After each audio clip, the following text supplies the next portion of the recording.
इनमें से कौन सा व्यंजक यानी कि एक्सप्रेशन 2 गुणा 4f जमा 2g के तुल्य है? सभी सही उत्तरों पर सही का निशान लगाएं। पहला व्यंजक है 8f जमा 4g।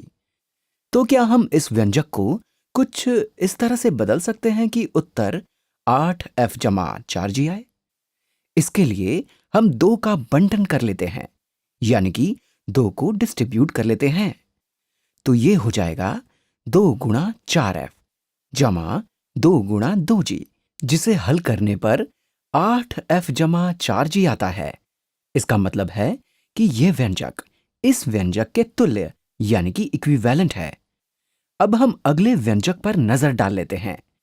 क्या 2f गुणा 4 जमा 2g इस व्यंजक के तुल्य है? ऐसा लग रहा है कि ये तुल्य नहीं है, और आप यहां 2f का बंटन करके जान सकते हैं कि ये तुल्य क्यों नहीं है। तो 2f का बंटन करने पर ये हो जाएगा 2f गुणा 4 हुए 8f और 2f गुणा 2g हुए 4fg, जो कि 8f जमा 4g से बिल्कुल अलग है, क्योंकि ये 8f जमा 4fg है। इसलिए ये तुल्य व्यंजक यानी कि इक्विवेलेंट एक्सप्रेशन नहीं है। अगला व्यंजक है 8f जमा 2g। हम देख सकते हैं कि 8f जमा 2g 8f जमा 4g से अलग है, और 8f जमा 4g एक तुल्य व्यंजक है, जबकि ये दोनों व्यंजक तुल्य नहीं हैं। इसलिए हम इस विकल्प को भी काट देते हैं। अगला व्यंजक यानी कि एक्सप्रेशन है 4 गुणा 2f जमा g। जैसा कि हम जानते हैं कि 8f जमा 4g हमारे मूल व्यंजक के तुल्य यानी कि इक्विवेलेंट है। इसलिए अगर हम इसमें से 4 को फैक्टर आउट करें तो क्या होगा? इसके लिए हम 8f जमा 4g को 4 से विभाजित यानी कि डिवाइड करेंगे। तो 4 से विभाजित करने पर यह हो जाएगा 2f जमा g।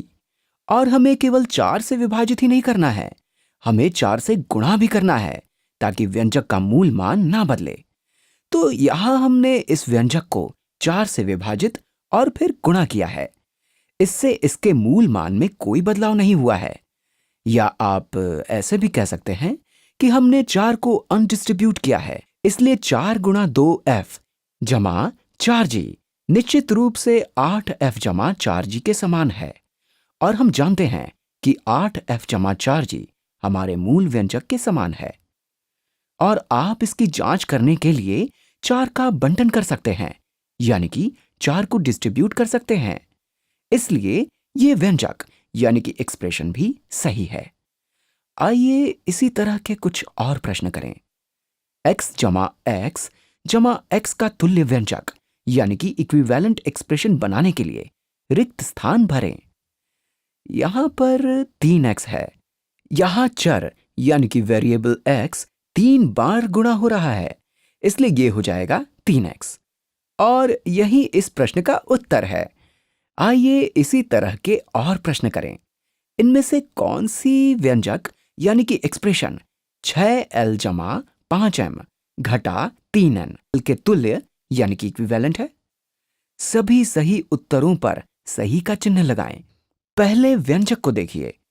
अगर मैं यहां 3 का बंटन करूं तो यह हो जाएगा 6l घटा 3n जमा 5m, और ये तुल्य व्यंजक यानी कि इक्विवेलेंट एक्सप्रेशन है। तो अगर हम ऋणात्मक 3m और 5n के स्थान आपस में बदल दें यानी कि इन्हें स्वैप कर दें, तो ये दोनों व्यंजक तुल्य हो जाएंगे। और आप जोड़ के क्रम विनिमय नियम यानी कि कम्यूटेटिव लॉ ऑफ एडिशन के अनुसार ऐसा कर सकते हैं। अब हम अगला व्यंजक देख लेते हैं। 3n जमा 6l। एकदम से आप पता लगा सकते हैं कि यह सही नहीं है। यहां पर ऋणात्मक या नेगेटिव 3n है, जबकि इस व्यंजक में धनात्मक या पॉजिटिव 3n है, और इसे किसी भी तरह से ऋणात्मक नहीं किया जा सकता। इस व्यंजक में ऋणात्मक 5m भी है, जबकि मूल व्यंजक में धनात्मक 5m है। इसलिए यह व्यंजक यानी कि एक्सप्रेशन सही नहीं है।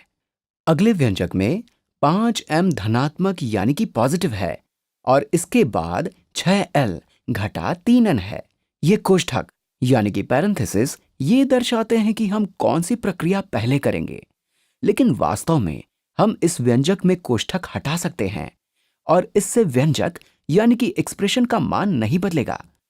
आप यहां धनात्मक चिन्ह या धनात्मक 1 का बंटन कर सकते हैं और ऐसा करने पर यह हो जाएगा 5m जमा 6l घटा 3n, जो कि मूल व्यंजक के समान है, लेकिन इसका क्रम बदला हुआ है, इसलिए यह विकल्प सही है।